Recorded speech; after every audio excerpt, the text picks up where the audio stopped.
राधे राधे बच्चों, कैसे हैं आप सब।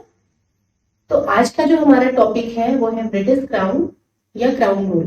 ओके, 1858 से 1947 का टॉपिक हम आज देखेंगे।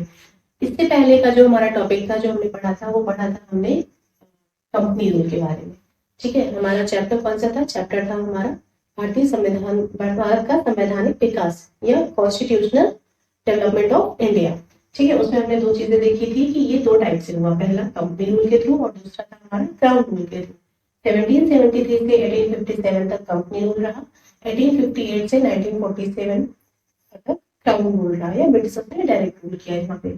अब देखो हुआ क्या, 1773 से यहाँ तक कंपनी ने रूल किया, बट क्या हुआ ऐसा कि क्राउन रूल आ गया। तो 1857 में हमें पता है क्या हुआ था, सिपॉय म्यूटिनी। ठीक है, या फिर 1857 का रिवोल्ट। अब जब ये सिपॉय म्यूटिनी होती है तो इंडिया के लोग बहुत भड़क जाते हैं। 1857 की क्रांति में क्या होता है, बहुत विद्रोह होता है अंग्रेजों का।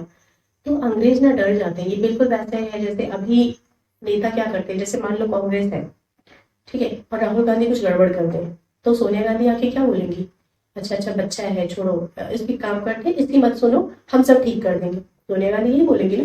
तो बिल्कुल वैसे ही ब्रिटिशर्स ने भी वही किया। ब्रिटिशर्स ने क्या बोला कि देखो, देश में जो आपके हो रहा है ना, आपको जिस वजह से विद्रोह करना पड़ा, वो सारी गलती किसकी है? ईस्ट इंडिया कंपनी की है। मतलब जितनी जिम्मेदारी थी ना, उनको दे दी कि सिर्फ ये रिस्पॉन्सिबल है हर चीज के लिए, हम नहीं है। ठीक है, तो ब्रिटिशर्स ने पल्ला झाड़ लिया था। ब्रिटिशर्स ने क्या बोला कि डोंट वरी, सब अच्छा हो जाएगा, और अब हम क्या करेंगे, गुड गवर्नमेंट लेके आएंगे। किसके थ्रू? क्राउन रूल के थ्रू। मतलब अब हम डायरेक्ट रूल करने वाले। ओके, तो ये एक टाइप का लॉलीपॉप पकड़ाना होगा। ठीक, तो अब हम क्राउन रूल के थ्रू बहुत सारे एक्ट लेके आए ब्रिटिशर्स। तो सबसे पहला जो एक्ट था वो था गवर्नमेंट ऑफ इंडिया एक्ट 1858। ठीक है, या 1818 का भारत सरकार अधिनियम। अब इसके बारे में हम देखेंगे कि इसके फीचर्स क्या है।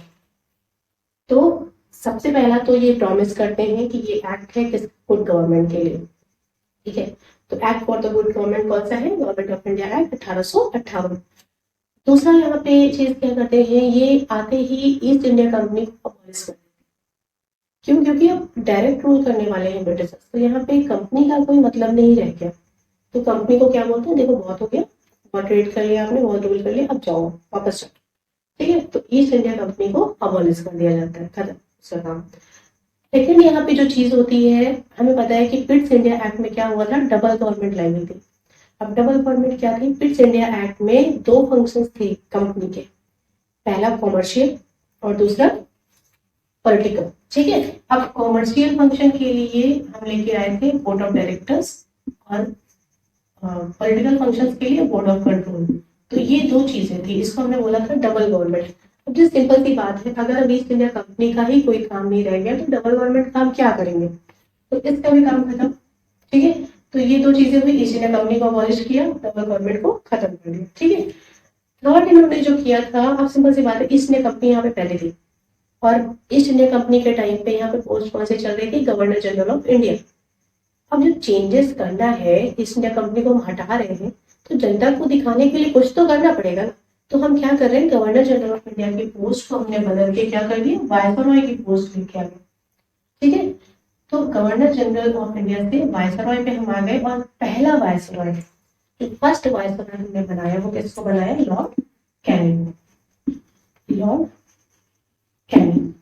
अब देखो, ये याद करने में प्रॉब्लम होती है, तो यहाँ पे ऐसे याद रखना कि बड़ी ही चालाकी के साथ, बड़ी ही चतुराई के साथ ब्रिटिशर्स ने क्या किया, ईस्ट इंडिया कंपनी को हटा के खुद से रूल करने लगे।